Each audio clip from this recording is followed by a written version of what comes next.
Well, good evening to you, and it's so good to have you here again with us for another episode of Advancing the Cause.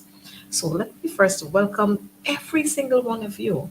And just to remind you, please call your friend, call your neighbor, call your mother, just about everybody, and let them know Advancing the Cause is on. And like everything else on this program, we share the truth. We talk about the issues that are affecting us in our country. We also talk about issues that are affecting our Caribbean brothers and sisters and even further afield. But we focus mainly on what is happening here in Guyana because we could only fix our problems first before we attempt to fix the problems of others. And so we're going to share with you quite a lot of what is happening. And as our topic is saying, Guyana is in crisis. And if you recognize what is happening every day, something else is happening. Every day, another act of corruption. Every day, another act of discrimination. Every day, someone is being sidelined. And the only persons who are enjoying the good life are the elite few, the three F's: family, friends, and the favorites. And so we're going to share a little more with you. But before we do that, let me say to all those who would have celebrated their birthdays between last Wednesday and today, happy, happy birthday to you. I know just recently we had, I think it's a Mr. Lewis who celebrated 101 years as his 101 birth anniversary or 101st anniversary, if I'm saying it right. And we want to say happy birthday to him. I know we had 50th, we had 25th, we had 40th, we had somebody celebrating their 90th birthday. So happy, happy birthday to all of you. And I trust that God is going to give you the wisdom you need and the tolerance you need so that you can continue to interact with your fellow citizens around here. And you know what? Of course, we have to extend to those who've lost loved ones our heartfelt condolences, and we pray that God is going to comfort you at this time. It's not easy to lose a loved one. And as I'm saying that, I'm remembering our very own comrade, Javon Stevens, who we lost early this morning. Young man, full of life, 38 years old, full of life. But you know what? Death is one of the factors that is sure, but we don't know the time. And so, to his immediate family and to his extended family, the members of the PNCR group in New Amsterdam, and to all of us in the PNC setting, the PNC family, this big, large family, we extend heartfelt condolences to you. Of course, Javon is going to be missed because he was full of life. His life was dedicated to serving his country, serving his party, serving the people of this country. He was always there, a big man with a big heart, who was always willing to go to the extreme to ensure that persons were comfortable. I remember Javon serving there in Region 6 as the regional health officer in Region 6.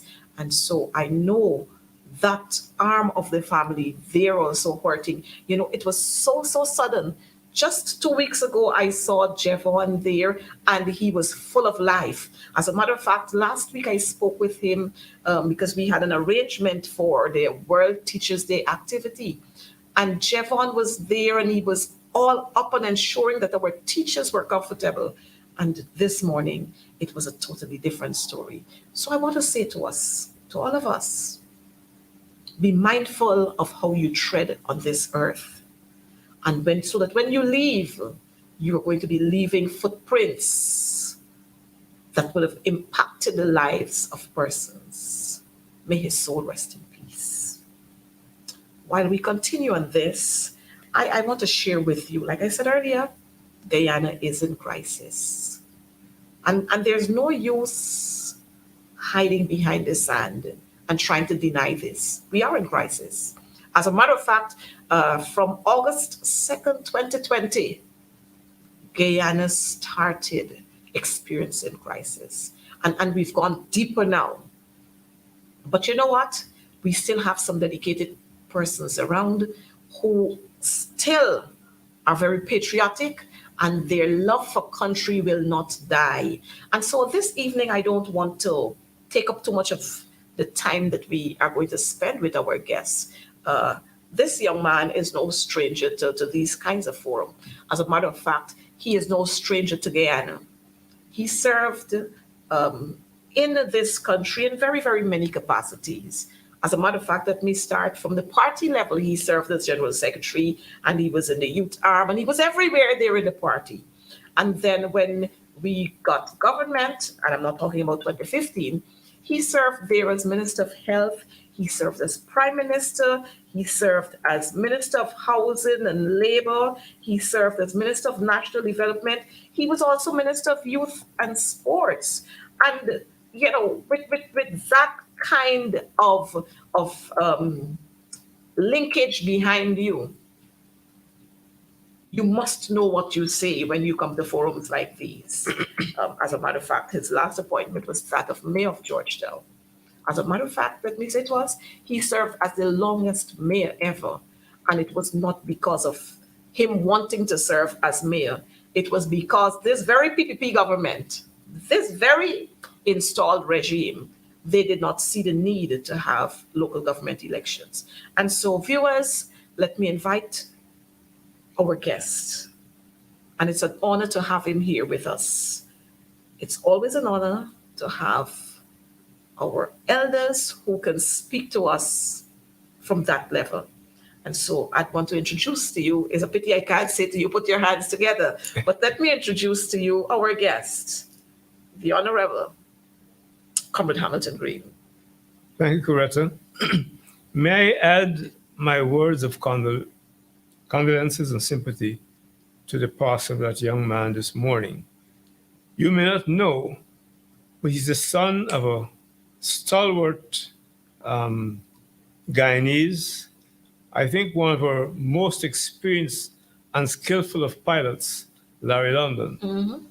And I offered my condolences on behalf of my family earlier today, and look forward to the family having the strength to live the next period of their lives with the strength that only can come from the Creator. The theme of your program is interesting, and I'd like to add this caveat. What we're talking about on your program is a step towards education so that particularly our young people will be able to agitate with that education and to liberate. I say liberate because this country is at a crucial period of its history. The problem is, the big challenge is that because the ruling cabal, the elite, have control of the media, massive sums of money, and are using those two elements to persuade, fool many of our people. I hope, therefore, that this program will be used to turn that movement around so that we have the strength to agitate to save this beloved country of ours. It's easy on these programs to make open references. But if you'll allow me, I will make one example of the problems we face. I listened to the two top men in this government, President Ali and Vice President Cde. President Ali recently was very robust in his statements, criticizing something that apparently a previous president had said on certain issues. And during the conversation and in other statements, they like to make comparisons. I can spend the next 10 hours responding to some of those comparisons. But for now, I'll make one example to show the dangerous situation we are in today. Our sister CARICOM state, a real sister state, Trinidad and Tobago, their population from the last count is about 1.5 million people, 1.5 million. Guyana's population, with upgraded figures, it's about 800 to 800 plus people. In other words, Trinidad's population is about 60% more than ours. Yet, in that country, oh, let me add this fact. The oil resources we have today declared, and I use the word declared advisedly because we're not too sure what the true, as the old man said in our boys' tongue, the true facts are. But the declared figures show that we are now harvesting 6 times more oil and gas than Trinidad ever did. Yet, in Trinidad,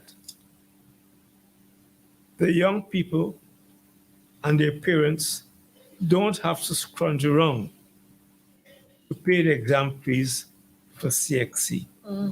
It's free in Trinidad. In Trinidad, I know of many Guyanese who have to journey there to get certain medical facilities and equipment and drugs not available in this country, which they say is the fastest developing economy in the world. And therefore, that one example should tell you of the problems we have with this, what appears to be a corrupt cabal at the helm of the ship of state. I know of families who have been forced to migrate because they couldn't afford how their friends send certain drugs into this country. And let me say something which cannot be disputed. I have written the Minister of Health, pointing out to him that certain drugs are not available in this country and that they ought to be. I don't want to get into complex issues, but a simple thing, Eliquis, which I use, but I've got to get it from overseas. Other people with less family connections overseas, as I said, have migrated to stay in one piece. So the hypocrisy of this government is patent. And I hope that our young people who listen to this program would understand the challenge we face in the Cooperative Republic of Guyana. I was speaking over the past 48 hours with 2 young people in their mid-20s. And it's surprising. They did not understand our political journey. They did not understand the effect of the Cold War, the magnificence of Burnham when he articulated free education from kindergarten to university. But at that time, he also introduced national service, an institution intended to, as it began to, bring our people together and make this nonsense about one Guyana a reality. But the powers that be are reluctant, if not afraid, to mention any program that Burnham initiated. What is happening today is egregious. We are no longer in control of this country. We have made the hoisting of our golden arrowhead on the morning of the 26th of May, 1966, a mockery. When that arrowhead was hoisted, our two political titans, Jagan and Bonham, embraced to the applause of the entire national ground there. It was because we all felt these two men played their part to gain independence for this country. And I think it's a pity, it's a crime that those who now hold office are reversing the underpinnings of what Jagan stood for. They put up a sign saying Jagan is the father of this nation. And those same elements are allowing our erstwhile imperial masters to control this country and, it appears, tell our current crop of leaders what to do, how to do it, and when to do it. And I use this opportunity once again, if you'll allow me, to plead with our current crop of leaders. They need to have the sense, the good sense, if that exists, to discuss this country with the opposition so that we go to all the big ones who are now harvesting our non-renewable natural resources, to bring them to the table, to say this is what we want, this is what we would like to bequeath to our children and their children, so that this country is a blessed country. I don't people realize how blessed we are. No natural disasters, sun, a little bit of rain, we complain. But as you know, if we don't utilize that blessing, if we allow people who don't understand what independence is all about, that blessing, my friend, can be a curse. Yep. This is my worry as an elder, that that curse wouldn't descend upon this nation. And if I say nothing more tonight, it's to appeal to those young people, particularly those in the 20s and the 30s, to understand the tremendous challenge we face, to get together irrespective of race, color, creed, or political persuasion. Because what is happening today, as we're allowing the golden arrowhead to be more known than a rag, that we have reintroduced the worst form of imperialist domination. I cited Trinidad a moment ago. I listened with anger to President Ali a few hours ago, announcing that they'll be having this magnificent oil refinery at the mouth of the Berbice River. There's been no study. Yes, an oil refinery does what it should, take a natural resource to its next level. But unless you have all the things in place, you're just doing as they're accustomed to do, talking old shop and deceiving these people of the country. I met a group when I was in Glasgow 3 Sundays ago and reminded them, and it was a mixed gathering, that the PPP ought not to be forgiven by the people in East Berbice. I recall, for example, that when the study was done for the bridging of the Berbice River, that based on the soil conditions, the width of the river. The recommendation was some point on the east between Rotterdam and Stanley Town, and to the west at Ithaca. But for reasons which are not obscure, this government ignored those recommendations. And therefore, we need to remind people that is why the IDB did not fund the bridge. So they turned to the NIS and other institutions to rape, and I use the word guardedly, the NIS, so that today you pay 2,000 plus to cross the Burbis Bridge. And the bridge built by the master blaster Burnham, you only pay $200. And Coretta, let me say something which I found people don't know. The Demerara Harbor Bridge is longer than the Burbis Bridge. That is true, and quite a lot of folks don't know that. And people don't know that.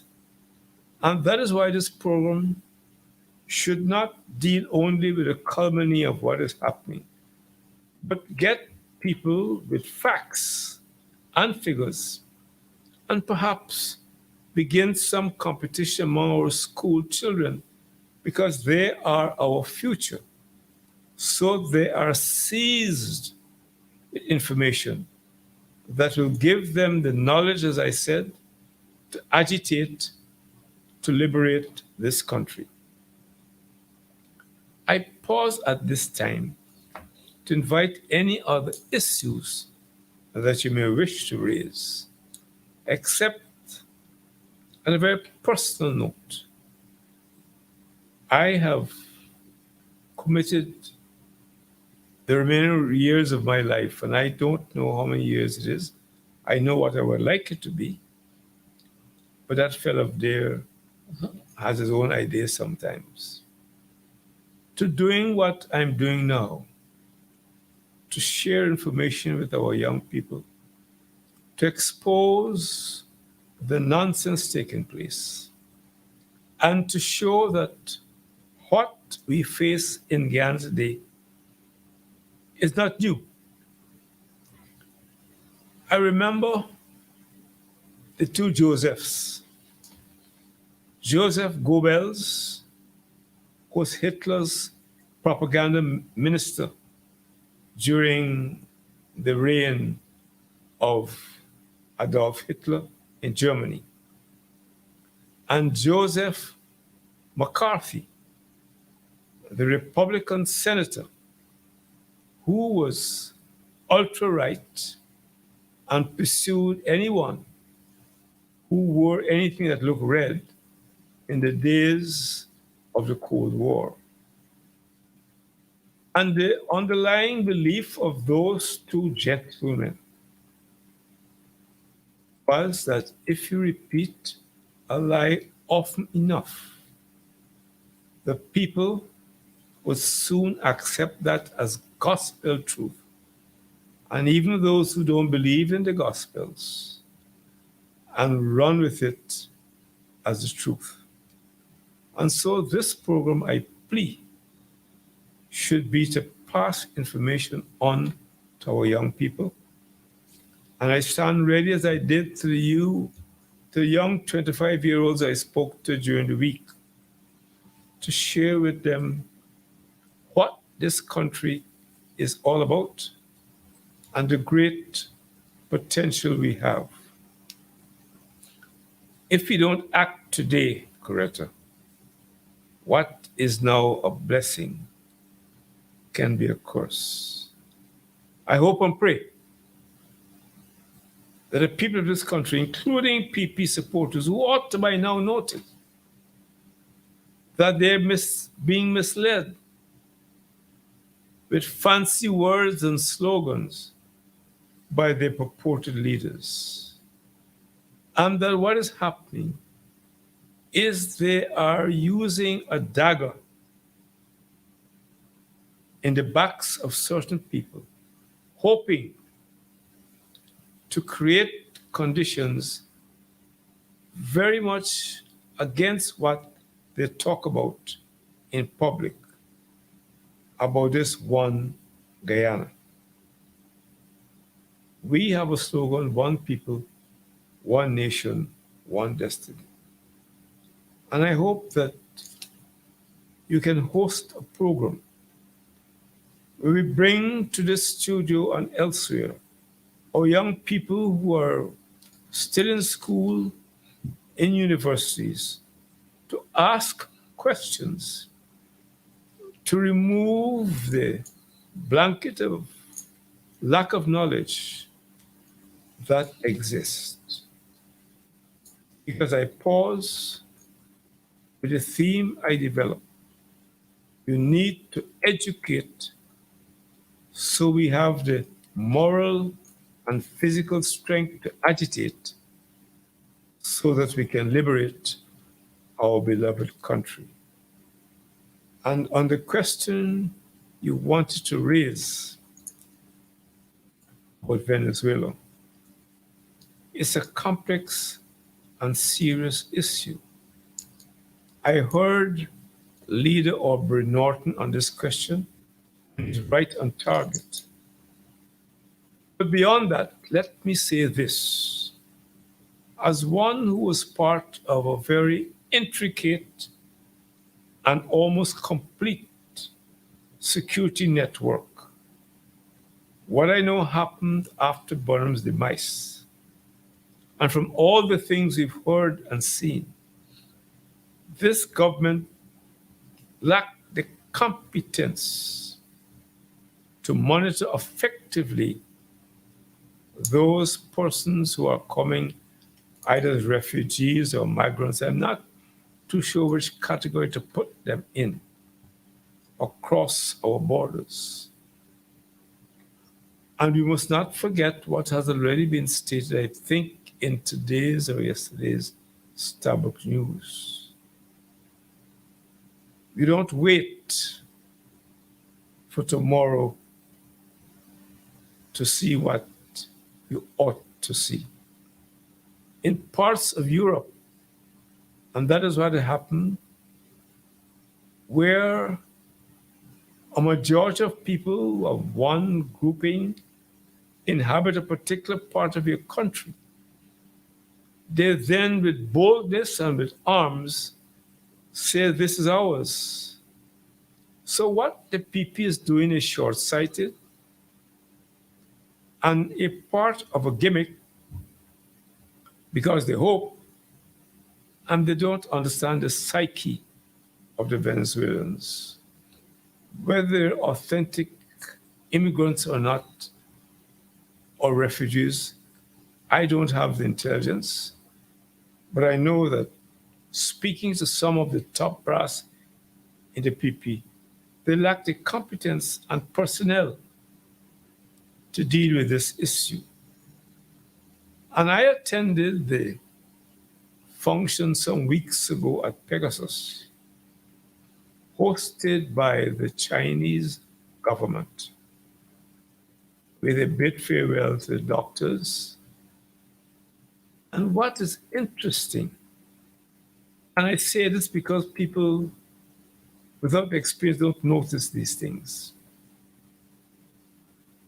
President Ali was in the country. I checked. But the two persons who represented, I nearly said, His Majesty's government, were the Prime Minister and the Minister of Foreign Affairs. I have no beef with the Prime Minister. But those of us who've been in public life and politics for generations, and I hope my friend Mark Phillips will forgive me, a good chief of staff writes interesting letters. But I told him so once. I don't know if he understood what I was saying. Neither he nor Todd are what we call political heavyweights. That's a fact. In every community, in every political party, you have heavyweights, middleweights, lightweights, and featherweights. He's a nice gentleman, very charming. But he ought to know he's come out of the military. And I don't think anybody in PP consider him a political heavyweight. And therefore, when he gets up at that function and turns to Chinese ambassador and says he expects the Chinese to support them in their struggle with Venezuela, out of courtesy, I did not burst out laughing. Unless he doesn't understand, I don't know who wrote the script for him. The complex international situation in which we live today. He wouldn't at a Chinese function get up and say that. The Chinese would have noticed that President Ali was in the treasury, but was not present. Mm-hmm. That wasn't escape their attention. Say what you like about Chinese. They're keen, very, very keen people. And I say this to advise our friends in the PPP that they must be careful. 50 years ago, the world was treacherous, but fairly simple. When I entered politics as a teenager in 1953, it was the East versus the West. It was the Cold War. And I remember as a youngster when at Fulton, Missouri, the mighty Englishman, Sir Winston Churchill, in the presence of the then President of the United States, Harry S. Truman, in February of 1946, delivered his speech at Fulton, Missouri, when he talked, and the word has gained currency in the dictionaries now, an iron curtain sending around the Balkans. That triggered a destructive Cold War. Burnham and Jagan had to navigate through that treacherous period. And that is why the Constitution was suspended in 1953. Burnham had the sagacity to know what to say and when to say it. Mm-hmm. Mm-hmm. The point I wish to make, and if those honorable gentlemen care to listen to the old tiger, today's world is even more complex. You have India interested in Guyana, China, Russia, the United States, and the mother country. Unless you have the political sagacity, guile, and perspicacity to understand the world as it is today, you wouldn't run around this country as the president is doing, making all sorts of statements, when he's not doing what he ought to do, calling Aubrey Norton. Whether they're going to shake hands or not is not material. I will speak to Aubrey and say, shake hands, nothing wrong with shake hands. But his duty under the Constitution is to call in the leader of the opposition and say, look, we have a problem with oil and gas. We want you as representing a substantial portion of this population to discuss this matter if it takes 2 days, 2 weeks, 2 months. So we come out with a program that we take to these all giants because those all giants understand that if Norton Ali speaks to them, they're speaking, and Ramjatan, they're speaking to 99% of the population.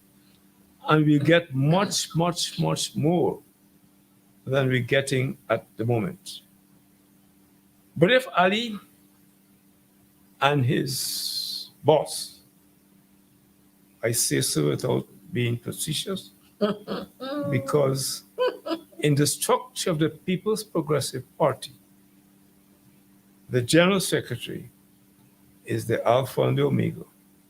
That has been the party structure. They don't have a leader. They don't have a leader.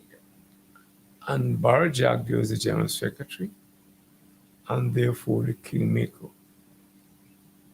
They should get together if they have the interests of this country at heart and speak with the opposition and then go to the all giants with a simple, straightforward program. And don't let me hear what I heard Mr. Ali blurting out that what will sophisticated investors feel if we talk. But what they adumbrated when they were in the opposition, renegotiation. So they're speaking with a double set of tongues. But I pause by reminding listeners that we are a blessed country. We have oil, gas, gold in abundance. When I visited the Northwest some years ago, ordinary people were using a pickaxe to get gold from the old railway that connected Matthews Ridge to Port Kaitun. I know the area. Burnham sent me in there to persuade the workers to convert from mining to being farmers, but that was an impossible task. Okay. And we must remember, and here again, that when the manganese company closed down, I was present when they told the magnificent Forbes Burnham they're closing shop because they discovered, in their words, they were mining in an inverted cone. That meant as they went deeper, there was less manganese. Today, a company is there harvesting the manganese, and we're told they're getting gold. I haven't been there, I have no evidence. But sometimes what you hear through the grapevine, you must believe. Yes. Mm-hmm. So that you have companies operating in this country that declaring small sums of our non-renewable mineral resources. And you have a government shouting from the mountaintops, what will you say to sophisticated investors? Chris, let me say something on that. I have not considered my political friends on this one. But what we see in Guyana today, there's no need to bring any more investors. You have all those oil blocks. We have gold, manganese. At Itring Band, our Guyanese are not given the opportunity to harvest the gold that is there. God gave us that gold. So when Ali talks about what will he say to sophisticated, his words, not mine, developers. Left to me, I will say, look, let's pause, get what we can out of the present crop of developers, and move to the next stage. We don't want any more developers coming in because, forgive me, you've heard the Guyana Revenue Authority stating that they lack the human resources to monitor the figures given to them by these various oil companies. So you're bringing in more people. You don't have the capacity. So when they tell you it's how much, 214 million US, and somebody reduce it to 3 million, and they're going to throw somebody under the bus, what is the point? We're not a million people in this country. With that, those oil blocks now available, and that gold in Northwest, Etring Bang, North Pacaramas, and all over the place. We have enough natural resources and our timber to make every person in this country happy and comfortable. The last information we have is if we got what we ought to out of these developers, every Guyanese family, and I repeat, every Guyanese family should have at least $4 to $5 million annually for them to spend. But I pause for you to ask questions because old men like to talk. And I hope I have not talked too much. But I have so much to say. With my 70-odd years in the hustings that I can only speak on. I don't have a script because I can't read these days. If I had a script, I'd talk much longer. Oh, wow. Thank you. Well, Comrade Green, like I said earlier, it's always good when we can have our elders to come on forums like these to educate our folks. But I just want to, before we go further into the conversation, I want to say good night to Bertie Sukraj and to remind him that when you come on this program, you're in school. If you don't want to learn, then you can go and be a child left behind. The other persons, 500 plus persons who are here at this time, they are ready and willing to learn. So you can go that side with your foolishness. And Comrade Green, while we're on Bertie Sukraj, which I don't think Bertie Sukraj is his real name. Bertie Sukraj is here talking about Hamilton Green should be the last person to talk about development because there was a time when Burnham starved people and we had food shortages. It's what you barely tapped on that. But you see, quite a lot of them don't understand. And they're so gullible that they will just grab at whatever Jagneo and the others say to them. But I'd be happy if you can shed some light on that. Whoever Sukraj is, he's like the typical monkey, regurgitating the propaganda he's heard from certain quarters. Nobody starved in those days. There were difficulties because of the oil crisis. And that is why perhaps this government is unwilling to join OPEC, Organization of Petroleum Exporting Countries. And they know why. Because the bosses tell them not to join OPEC.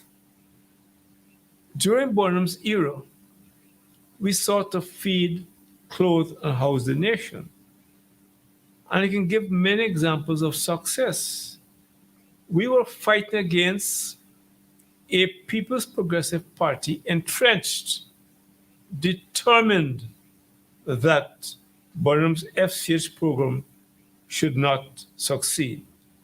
I've heard one nincompoop, and I wouldn't call his name, I respect my breath, who criticized Burnham for being on horseback and going through rural and urban areas distributing planting material. The idea was to encourage people to plant on their lands that they were not using. The oil crisis moved us to a point where we were getting X dollars per ton for sugar. And when the oil crisis came and had to buy oil, we were paying about 5 times more for that oil than the sugar we were getting. And I remember one year when we got a good deal with a Middle East country to supply them with sugar. Up came the PP, called the strike, so we couldn't produce the sugar. Many of us had to go, including myself, go in the estates to cut cane. I'll tell you something. I respected every cane cutter after that. It wasn't easy work. I know. But the point is that nobody starved. And in fact, we learned to appreciate and use our local fruits. Exactly so. I have told this story umpteen times. My daughters are alive to certify what I'm about to say. In our house, we only use local fruits. So when an uncle died in New York, my first wife, I took the girls to the old aunt. She brought a basket with apples, grapes, and all the foreign fruits. My daughter, who is now a scientist in Texas, bit an apple and asked Auntie, "Do you have a sapodillo?" I mentioned that because growing up as a youngster in Charleston or Boyston, it was unthinkable in the colonial days and before Burnham introduced produce or perish that the poorest person in our Boyston, Charleston would go to bed on Christmas Eve night without what we call an ice apple. But my daughters, not having that in the house, got people to smuggle it in, Yes. understood that the sapodilla was a superior fruit and that the Buxton spice mango Yes. was more nutritious and better than any foreign fruit we can think about. I've told the story 1,000 times and reminded my daughters of that experience. So things don't happen overnight. And if I can say anything adverse of Burnham, he was a brilliant man. But he lacked the patience for ordinary people to catch up with his ideas. And that was his weakness. Okay. Brilliant man, a great visionary. But he didn't have the patience for many of us to catch up with his brilliance and his ideas. We started to tell people to use cassava bread. And the political opposition talked about wheat and flour. We reminded them that when they talked about punishing the Indo-Guyanese community, there are parts of India where they don't know and don't use wheat and flour. And even though wheat and flour has come back, what is special about that when you can produce your own flour? And Burnham started a program with certain people, but didn't, after he died, all those things went by the wayside, unfortunately. That we, and I think this time is still right, even now we found oil to persuade our farmers to do much more than they're doing at the moment. I was in the market 2 days ago and was appalled when a vendor told me the pawpaw I wanted to purchase was an imported one. Uh-huh. Oh, Wow. that couldn't happen if Bono were alive. Jeez. So those dishonorable gentlemen who talked about starvation, let me say something. I'll be 89 next month. And except for my vision problem, in pretty good shape. My wife is young and she can attest. We grew up at a time when we didn't have all this imported stuff. But beyond Bonham era, people forget that during World War II between 1939 and 1945, because of the war, you couldn't import foreign foods, and we survived. And as I told one of my staff yesterday, they admitted we are stronger than they are because we ate local foods. Local foods, yes. And I use those examples not to get away from the fact that things were rough, but that it served a good purpose. I am in pretty good shape. Those of my age group, I spoke to a friend who went to school with me, because we grew up on local food, cassava bread and those things. And it's only when the war ended that we reintroduced all these alien canned foods and things. So that whoever that gentleman is, he has history upside down and is part of a cabal to blame Bonham for everything that went wrong, ignoring the situation of the world as it was then and as it can likely be with the situation in Israel and Ukraine. You know, Comrade Green, like some of our viewers are saying, that young man or the two young men, they were, I think it might have been three of them, they prefer to be mentally continued. They prefer to continue to be mentally lazy. That's one.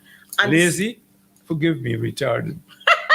and Our language should be more precise. should be more precise, but I take that one. And secondly, it is amazing that they're saying that Guyanese were starving. But just the other day, I think it might have been about a month ago, a Caribbean leader was reminding that Guyana was the breadbasket of the Caribbean. So I don't understand how is it that we can feed our other brothers and sisters in the Caribbean, and we were considered the basket of the food basket of the Caribbean, and we here our people are starving. It doesn't match. You know, it's like what Nigel Dharamlal said a couple of mornings ago. The PNC, the people in the PNC can't add, and the people in the APNU can't add. But it's the same people in the APNU, the same attorney from the APNU AFC that he was cussing out all the time. He had to contract that same attorney, the same attorney who he said couldn't count, you know. Where is this from? Well, it's the attorney who went there to represent him. The very same attorney, whether it was his firm or the attorney himself, who represented him, who ensured that he got $1 million bail. So I don't understand if you can't count how you know $1 million. But it's just upside down with these people when they want to carry one trend of thinking. And we know why they do that. It's a form of race, holding on to one particular race and to keep them in control. But we're not going to allow Bertie Sukraj to bother us tonight because we've got better things to talk about. Bertie Sukraj should be telling his folks how to control the influx of Venezuelans that we are having in this country. And you see, they don't understand that these Venezuelans who are coming into this country, nobody is screening them. Nobody is finding out why these people are circling our country, because in every single administrative region you visit, Venezuelans are there in their numbers. Why are they circling our country? Mr. Bertie Sokrat should be asking Mr. Robeson Ben, what is happening here? Just the other day, we saw a whole set of them coming in by day 4, sure, somewhere in region 3 there. Off Tushen. Off of Tushen, you know? But what is interesting about that, I spoke to a fairly senior functionary of the government, and I was told that they took them in, they screened them. So I asked, what is the means of the screening? He couldn't give me a lucid answer. But what is clear, they're using these Venezuelans as a tool for the mischief. They assume, and they don't know the Venezuelan psyche and culture, that those Venezuelans, because of their looks, would vote for the PP on the next round because they've already gone to Parliament with provisions to make it easy for them to get passports and therefore to be registered as citizens. What I think is sad about this government, they don't know history. And I will give this example, which I believe I put in the letter the other day. My mother, who was a rabid Bornomite, her sister lived in Maracaibo and got married to a Venezuelan gentleman. The eldest son, Roland Racker is his name, came to this country. I must have been in primary school, 10, 11 years old.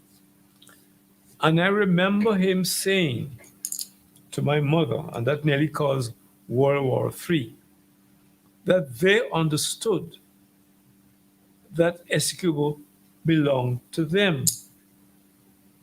And this is what this government must understand. Every Venezuelan child, I'm telling you, about 56 years ago, I was a youngster. My first cousin told my mother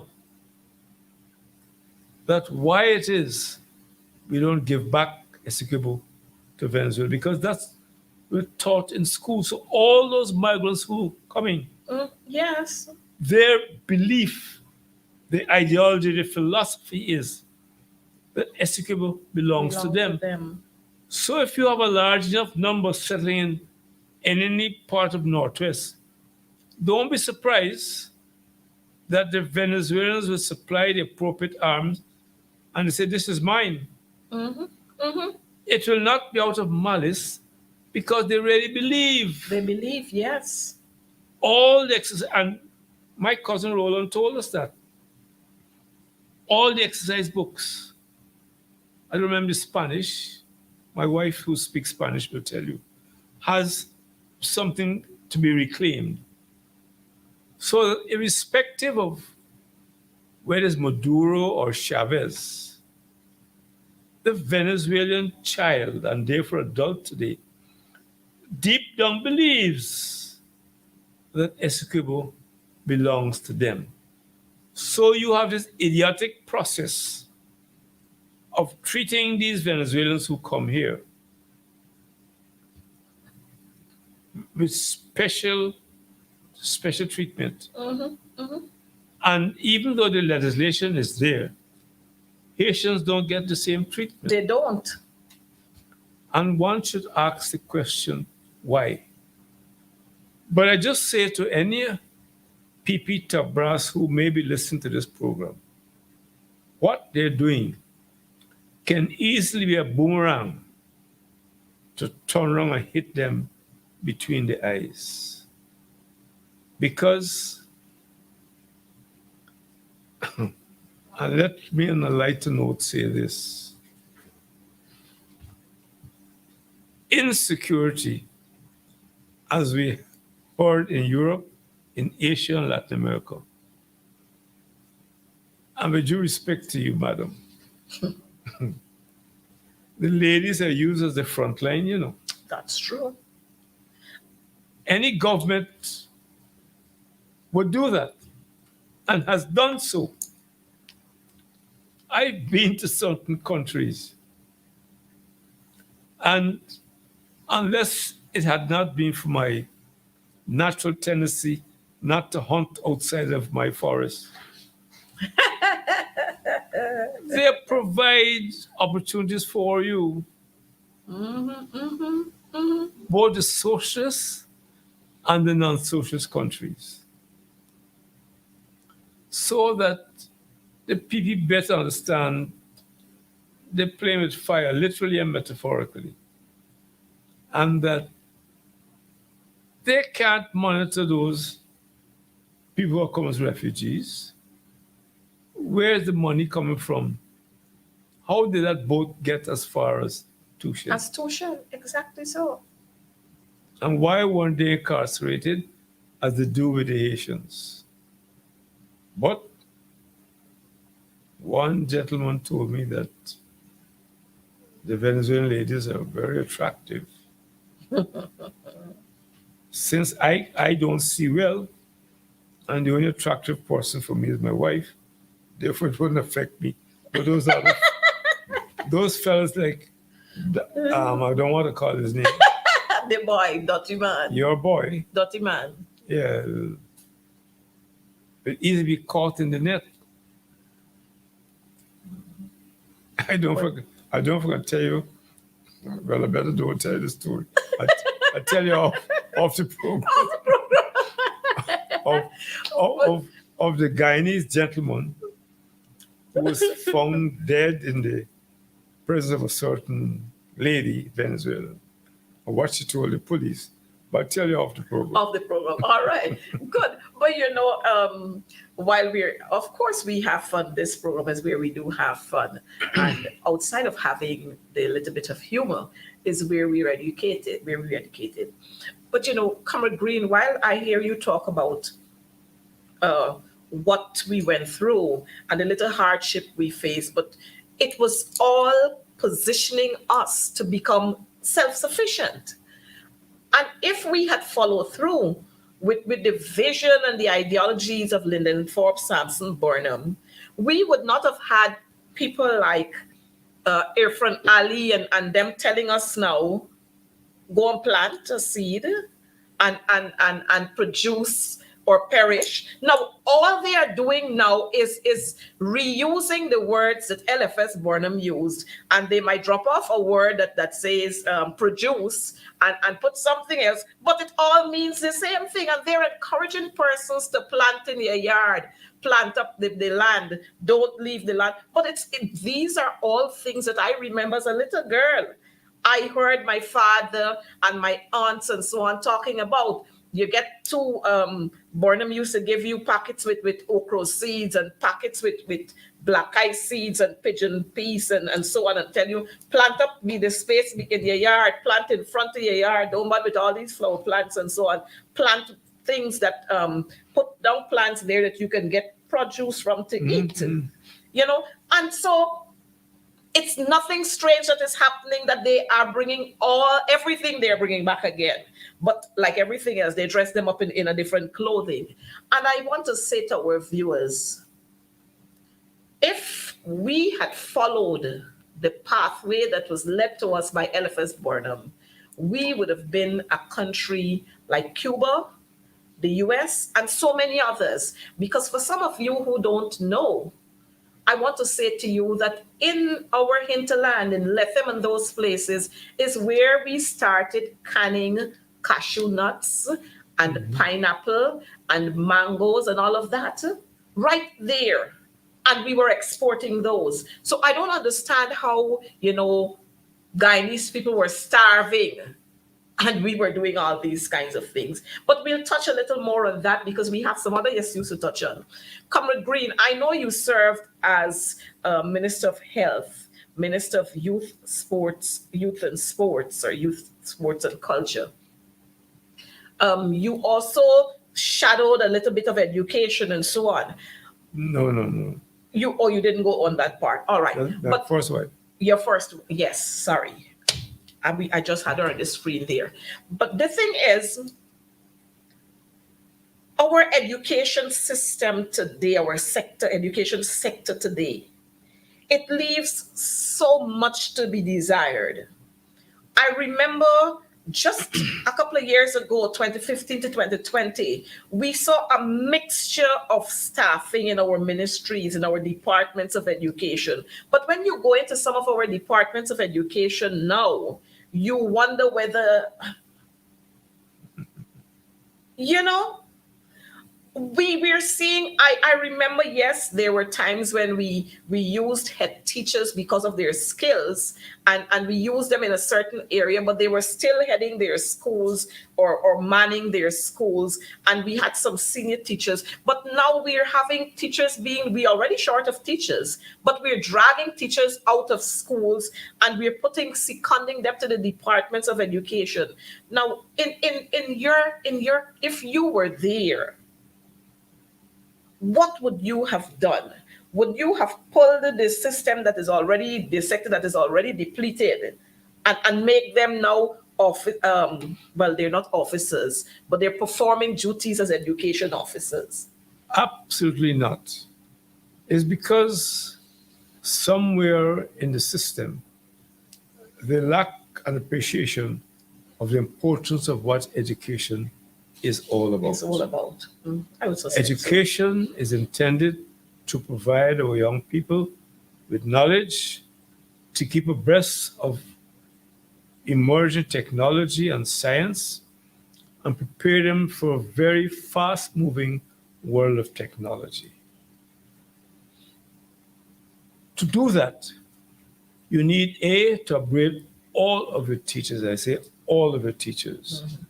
B, ensure that your teachers are appropriately remunerated, and to recognize that unlike maybe 56 years ago, the teacher is an important component for development, because those teachers spend what, 4 or 5 hours per day with their children, particularly children who have, as is the majority of in the urban areas, come out of broken homes. The teachers have a massive task, an undertaking to guide those children, to give them a moral compass for one thing, and to give them an opportunity to understand the importance of education in its wider sense. And that is why I was glad to hear from you and others that at the next foray, the union would press the government to ensure that every school has some musical instrument, some cultural program, some fixed sporting program, so that you don't produce beasts who just want to get 15, 20 subjects. You produce human beings who can cultivate an understanding that they're part of the development and that they're part of a new world, of which Ghana is a vital part, particularly now that we have all this oil, gas, gold, and minerals. And to remind our teachers that as they pass on knowledge to our young people, that all of those materials that we have are non-renewable. And the late Eric Williams reminded them, oil don't spoil. And what is the anxiety to put out all the oil now? Yeah. And I'll tell you something that bothered me.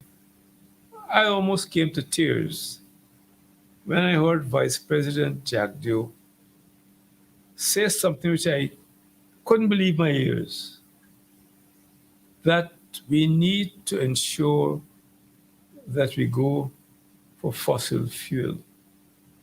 Because in his own words, as I said, I couldn't believe my ears, that solar energy is unreliable. Out of respect for his office, I wouldn't use the words to describe that statement.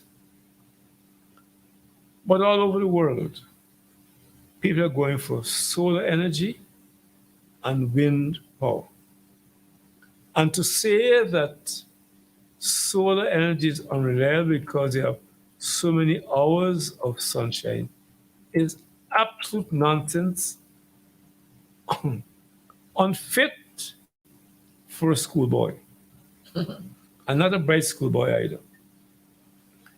Because a solar building is equipped with batteries that even when the rain is falling and you have sunshine coming through, is being recharged. And we already have in this country, I think yes, Supercell put up a solar building in Camp Street. So to hear our illustrious vice president say that is not an option because he wants to promote Amelia Falls, I don't know. It's unbelievable. We have in this country sunshine almost every day, even during rainfall. Yes. And the new solar panels capture the sunshine even when rain is falling. So that I don't understand what he said. I hope for the sake of our young people, he would correct that statement, which I heard on, of all stations, Kaicho Radio the other night. Unbelievable. But Comrade Green, sometimes you don't need to take seriously anything coming from the vice president, because the vice president would say so many things, and those can be proven not to be true. As a matter of fact, I really don't need to get there, but I have to. When a man could stand up and tell this entire nation that he's married to a woman legally, and it was not so, then you can understand the length that that person would go to deceive this nation. The vice president, when he was in opposition, he spoke about how bad the contract was and how bad it was and what they will do, and they're going to renegotiate and all kind of thing. And now the man saying a totally different story. I remember when... Correct me if you're wrong. He's not saying it. You know, years ago, there was the first telegram phone records made. Yes. You know the story? Where the man was makes it in another room, and this speaker, his dog, I think his name was Miti, was listening to this song, and that's how you got the gramophone records called His Master's Voice. His master's voice. I say nothing more. Those who have ears to hear, you're going to hear. And if you could decipher, like old people would say, you could decipher, then decipher. But, Comrade Green, on a serious note, this vice president that we have here, he seems to be the president, because you hear him making all these statements. And even sometimes when the installed president would go out there and make a statement, the vice president would come and undo that. And we have seen this kind of action. It looks as if it's a culture in the PPP, because don't forget, when Cde became president, and we must remind this nation that Cde was not elected president when he became president then. Sam Hines was pushed down, and Janet was pushed in, and Janet stepped down, and Cde came in. So Jaguar was never really elected president when he became president of this country.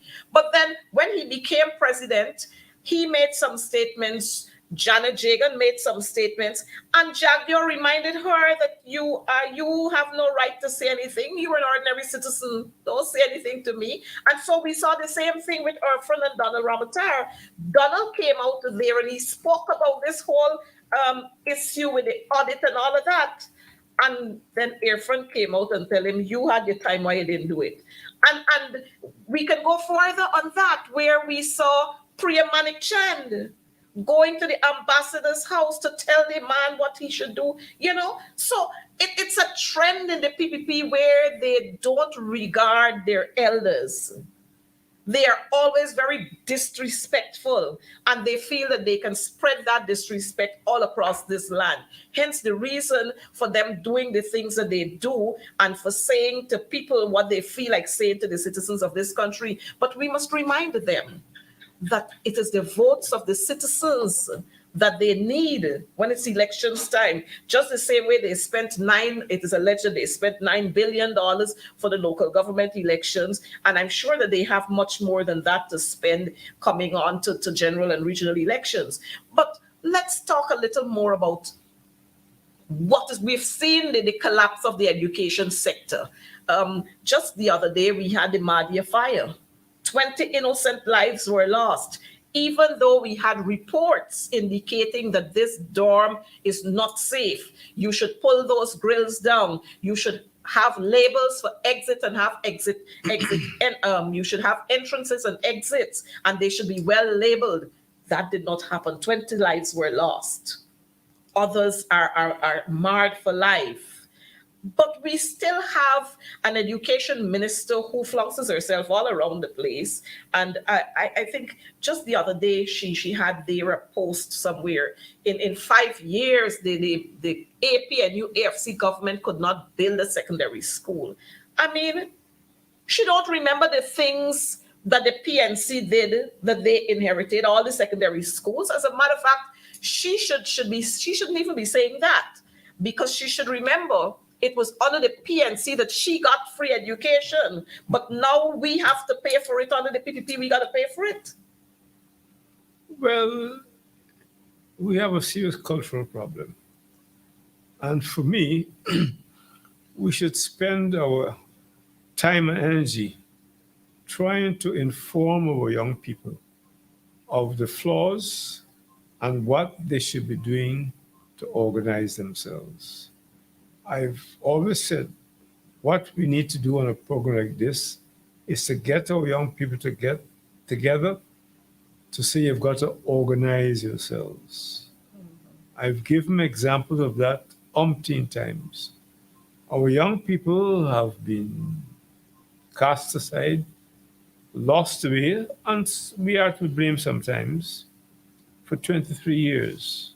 Mm-hmm. We've got to get hold of them, the 20 years old, the teenagers who are now coming to school, and let them know the dangers that lie ahead and that they must get involved. And this involvement must go cut across race, gender, and religion, so that our young people must know how they are now endangered by a cabal that don't understand education. Look, you're putting up schools all over the place, but is there a solid structured program to train your teachers? So what, you're going to bring teachers from outside? Or, as we see happen in the health sector, the idea is to promote their friends in the private sector to make more money, running counter to what Jagan felt when he talked about a social society and what Burnham said to make the small man a real man. And they put up a sign calling Jagan the father of the nation while going counter to the things he believed in and the things he talked about. And that is the tragedy what we have to sell a bill to our young people that they must rise up. Too many of our young people have taken a position, well, what happened will happen. I can try and get a visa to Barbados or to London or to the United Kingdom or to the United States, forgetting that in the United Kingdom now you have another problem where you heard the Prime Minister say he's not interested in reparation because you know who he is. Mhm. Um, if you know the history of West Africa, where he grew up, you would understand the challenge we face. Mhm. And this is a serious matter. And I hope to get together some young people in secondary schools to let them understand what education is all about. It's not about 3 hours alone. It's about preparing them for the next journey of life, particularly in a very complex world in which we live. A world that beckons greatness for this country, but not with a group who's using money and the media to their advantage. I wouldn't even bother to talk about my good friend, um, because it's about sanctity of contract. You made a point, there's nothing more sanctimonious than the oath you take for better or for worse until death do us part. That is a solemn promise. Mhm. But yet you go up the steps of the Supreme Court, you see all these divorce cases. So there's a certain inconsistency or not, or perhaps dishonesty when they talk about the sanctity of contract. All over the world, when conditions change, you say to the other man, look, the price of oil is double what it was when I signed this contract. Let's talk again. Whether you call it renegotiation or a discussion, I don't know. It doesn't matter. The word is unimportant. But we need to talk. And I earlier said the only way they can speak to those giants is if they speak on behalf of the majority of people in this country and not 50%. But you know, they, like we've been saying, they're not interested in speaking on behalf of the majority of the people in this country. They're only interested in speaking for themselves. And if you look around this country, then you'll see only a few persons who are benefiting from almost everything that is happening in this country. You see persons having one man or one construction company having five contracts, another one, five contracts. And when you look at these persons, when you do your groundwork, you recognize that this one is related to a minister, might be a minister's nephew, a minister's son, minister brother, minister father-in-law. And so it's just a little grouping of persons who are benefiting from the proceeds and all the oil money and everything else that is Well, happening. look at what's happening in London right now. The man whose house is on the edge of the road they're building by Wismore. The man protested. The residents came out to support him. And I spoke to two groups today, and they're building a road. There's no, and lake people don't build a road, must have a drainage. Yes. There's no drainage program. But when I probe further, the contractor who brought in his own workers are all alien to Linden, if you know what I mean. I understand that, and I'm sure that our viewers understand what you mean. And that's unfortunate. It's unfortunate that we often talk about if you're going to do a project in an area, let's say you're doing a project in Alboystown, then the residents from Alboystown must benefit the most in terms of job creation. Yes, when we look at what happened there with the Bolivar, you saw them a new road. But when we look at the cross streets, ain't nothing new. Same old, same old. And many of the folks there did not benefit from the major aspect of the work. They got cleaning gutter contracts. But a rule I left since 1992 when we left office is once you're doing these roads, the community ought to be consulted in advance so A, they know what's happening, and B, are involved and will help the ministry to monitor the work being done by the contractor, because the contractors aren't saints. They want to maximize the profits, apart from what you said. But it is unfortunate because what we see happening today, the billions they have are being used to enrich a cabal. The last time I was in Miami, I saw a three-story building near to where my cousin lives. And I saw a Ghana flag flying. So I said, what is this? When I inquired, it was a supporter of the PVP who had got a big contract, had a big three-story bungalow there with Ghana flag flying in Florida. And that has been the pattern. So that we've got to put a stop to it. We're not going to put a stop unless our young people understand what is happening to them. And let me add this caveat.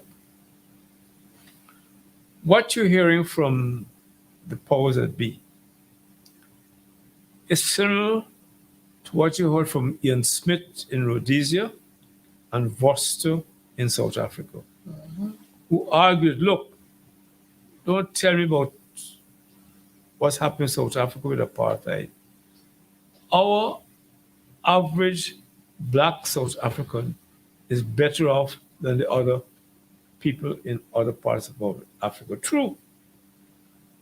But that comparison is odious because you're not removing the fact that the wealth of the money is going to a particular group in South Africa and Rhodesia. That's why Ian Smith declared UDI on the 10th of November 1965. He didn't want any truck with a British who by then were being pushed to have one man, one vote. So he declared UDI. And I remember we had just arrived in London at West Lancaster House for the Final Independence Conference. And Burnham turned to the Secretary of State and said, when will you send troops to suppress this insurrection in Rhodesia? And the British man said, oh, Mr. Burnham, you're a naughty chap. Different strokes for different folks. Different folks, yes. But Comrade Green, we keep hearing this talk of one Guyana. And I'm happy that our viewers are so into this conversation because they're echoing some of the sentiments that we've been echoing. And I see one of our viewer here, Ben Linton, talking about, oh, beautiful Guyana, my lovely native land. And then I saw another one which spoke about our national motto, one people, one nation, one destiny. And like you said earlier, we've got to get our young people more involved and educate them so they understand the $10,000, that can't cater for 5 years of your life. The $20,000 on a t-shirt, it can't do you anything. A box of cook-up, it gonna spoil if you don't put it up. So we have to educate our young people and get them to understand that these little tokens that are being thrown at you is not even a tip of the iceberg of what is being stolen by the others. And we often refer to what is thrown out there as crumbs. While you are receiving 10 cents, they're gone with 250 cents, and just, I notice our time is running down on us, but to put all of this into a capsule, we just saw the Commissioner General of GRA issuing a statement regarding this whole business of this 214 million US dollars that we heard a public servant reduced to 3 million US dollars. Well, you know that, of course, that poor public servant, he is being made the scapegoat. But we here should be clamoring, and our people should be clamoring for the head of the Minister of Natural Resources and the Vice President. Well, in any other country, they will be asked to tender resignation because the buck stops there. Exactly. So, as a matter of fact, Comrade Green, if you remember, we were in Parliament when we were fighting against this same order where they wanted the minister to be the sole authority. We argued against that, and now this very minister is coming to tell us that he wasn't aware, and he thought that GRA was the person who said this figure, and all kinds of unaware and not being aware. Then he should go home. Or send him to work in a hardware store. Well, you know, because he's not aware, so I figure he can't count. But poor Bobby Gosai is the man who's caught in the middle of this thing. And yesterday I heard Exxon saying they are sorry for Bobby Gosai, and he was very efficient in his dealings with them, and they are so sorry that he has now found himself in the middle of this whole thing here. But I understand that Rodriguez, or whatever his name is claiming that the 5 persons are not accurate in their recollection of what he told them. There's Norton, David Patterson, and the well, you know, I don't know. Well, I know it's all kind of stories passing, but I'm happy. I'm not sure if you saw this statement coming out from Mr. Cde about this for 214 million US dollars, and he said that, you know, that is the amount. But that is the tip of the iceberg. Well, we know that. We know that aspect of it too. But again, you know,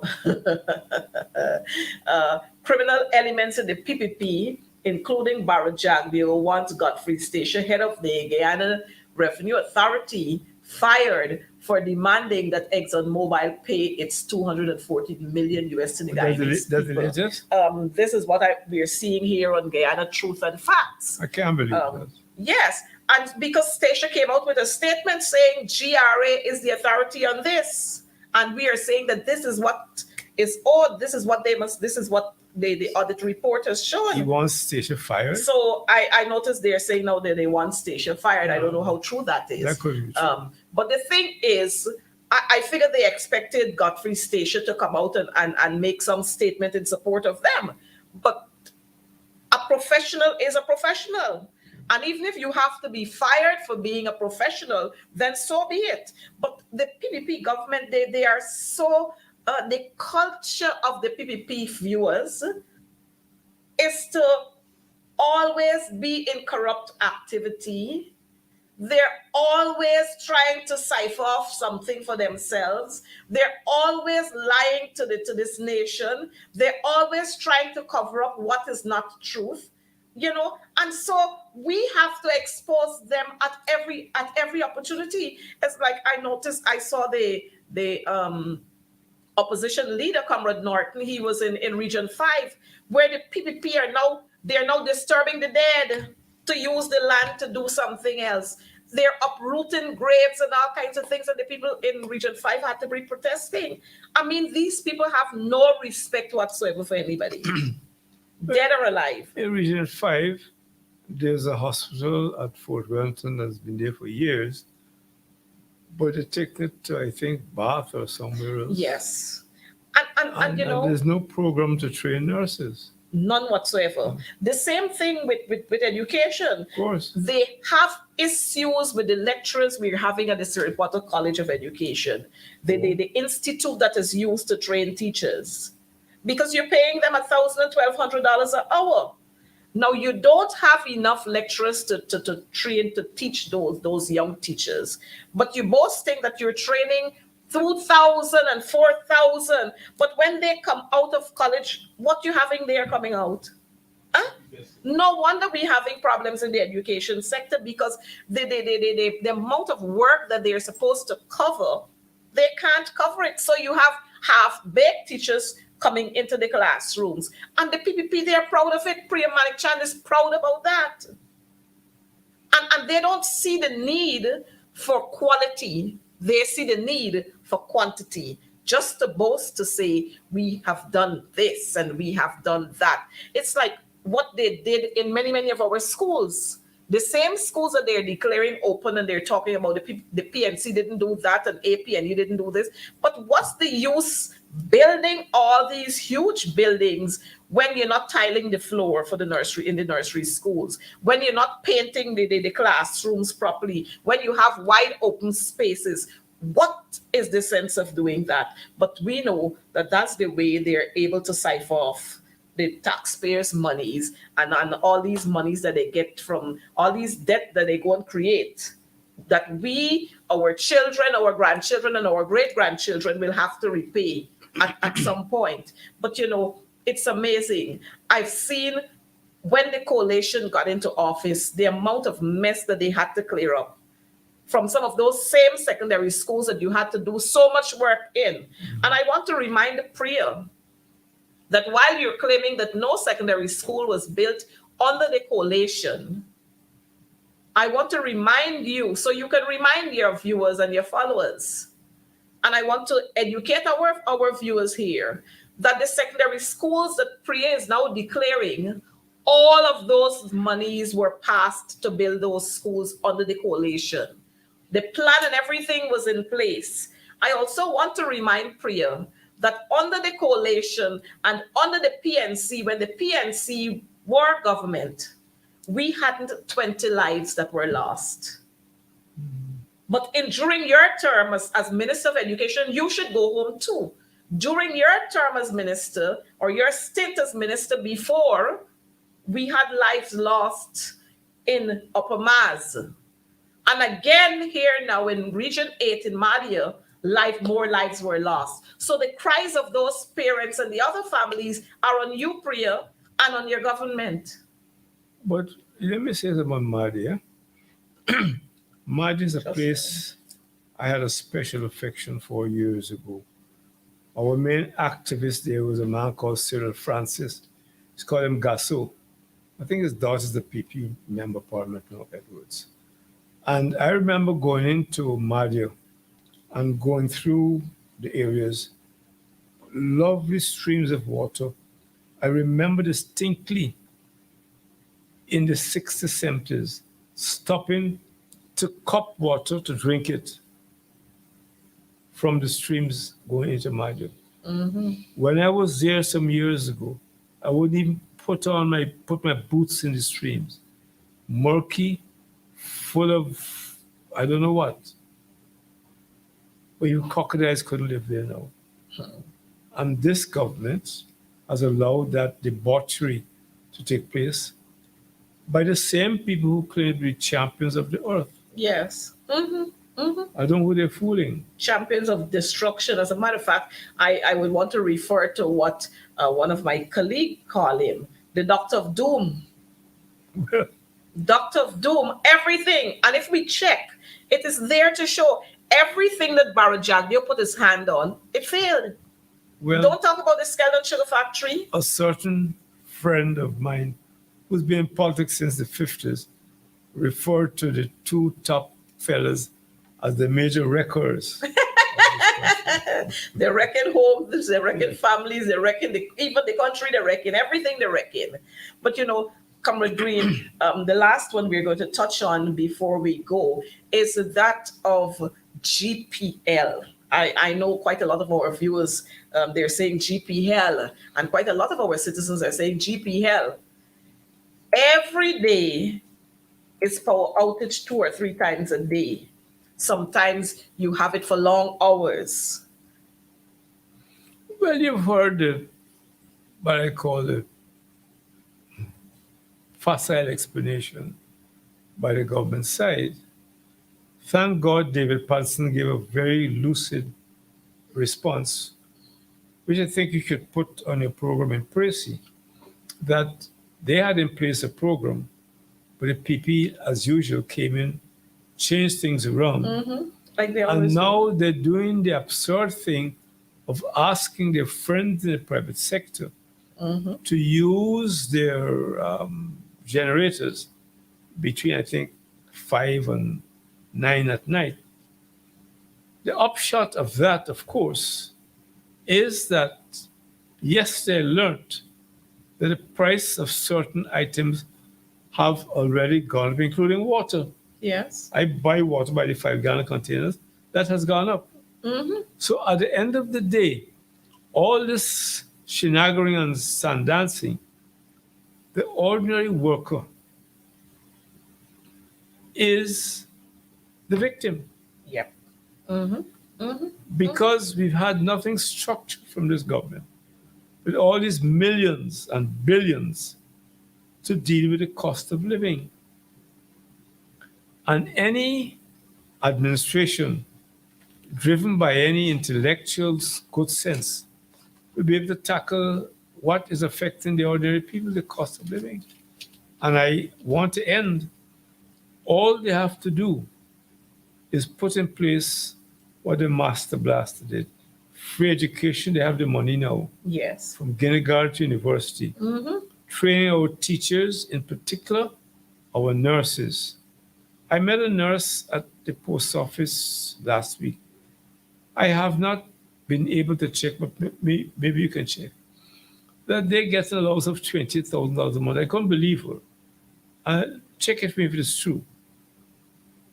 How could you give a nurse training $20,000 a month? That When- when- alone is transportation. When we have so much. I don't believe it's true. Well, I would want to say to you, you better believe it, because the little that the nurses at the Liliendal infectious hospital, the little allowance that they have been getting there, they have reduced it. They have reduced it. Frank Anthony and others, they've reduced it. I mean, reduce So, it, but let's say they were getting, let's say $25,000. They're cutting that in half. I don't believe you. Well, I'm telling you, it's actually true. It's true, because the nurses there have been complaining. As a matter of fact, quite a few of them have left. Because, we have learned in industrial relations and in trade unionism that gains you have made, you don't ever reduce that. You always aim to get higher. But the gains that the nurses have made under the coalition, they're reducing it. Well, that's unfortunate.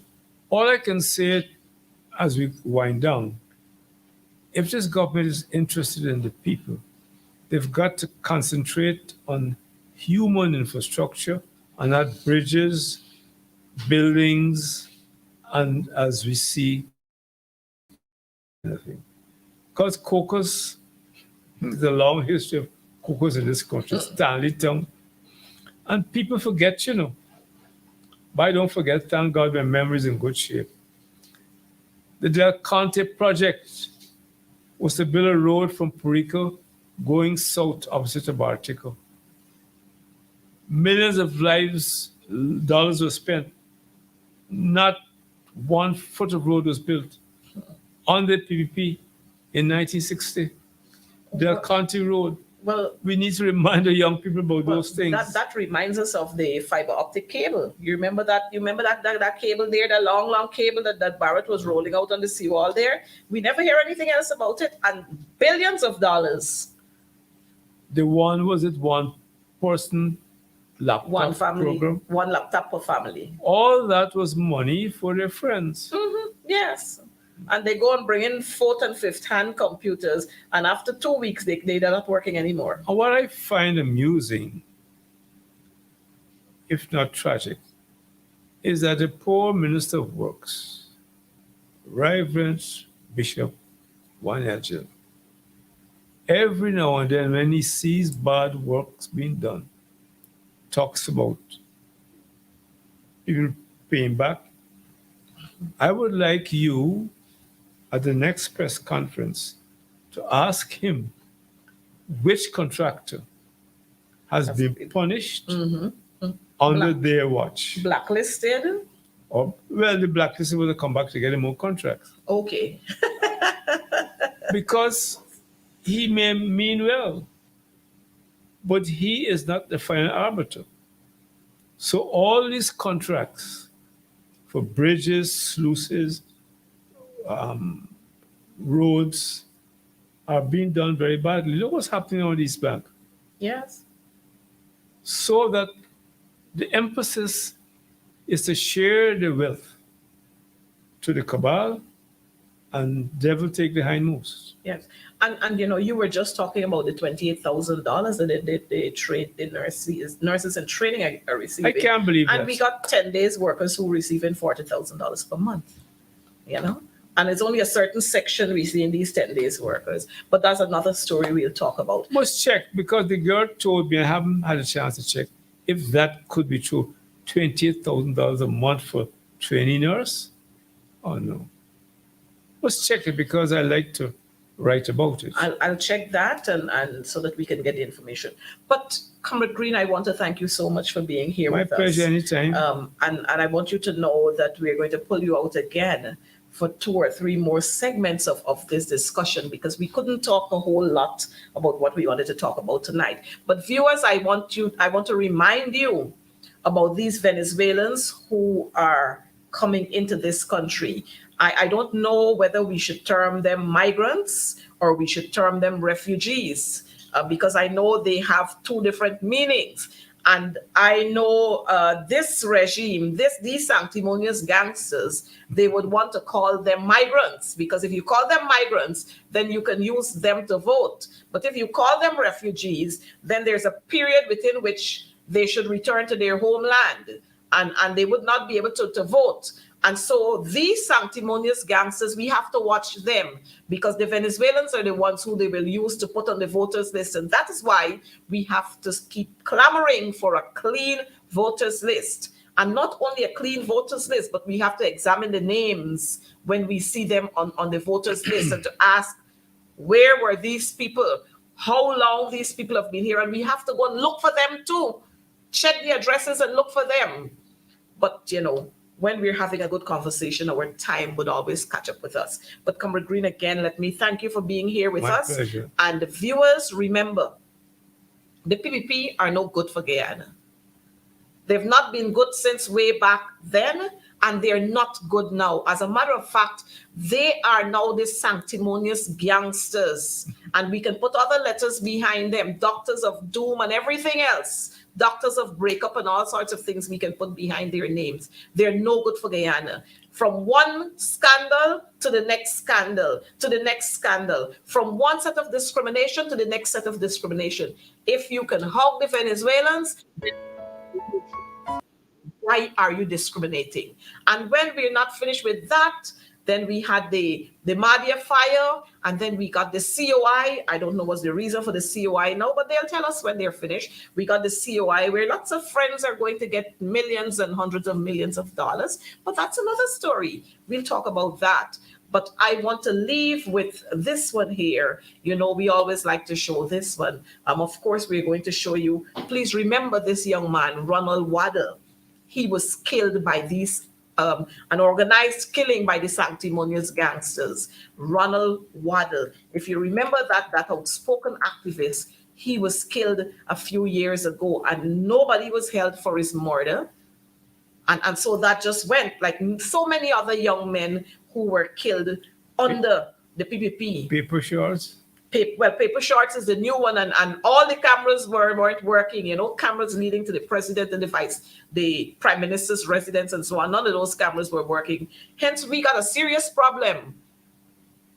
That's the reason for us titling our program this evening, Guyana is in Crisis, because if the security of the president and the prime minister is not important, then what about, we're just ordinary citizens.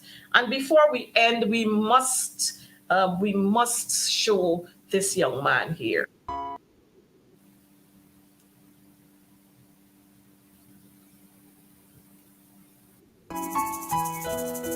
So thank you for watching. Be good, Guyanese people.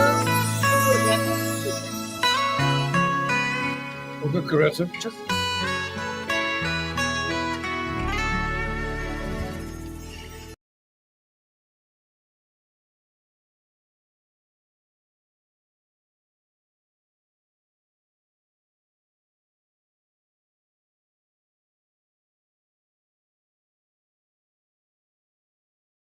No make them take advantage of you. Nah, nah, nah, nah, yeah. Young girl wanna school, yeah. No follow nobody. Cause that man where you call you sexy could be twice your daddy. Man, no time of like greater. Plus, your mama don't have it. Please, me, I beg you, no make them come mess up your body. And you dirty man, you dirty man. Leave the people beneath them alone.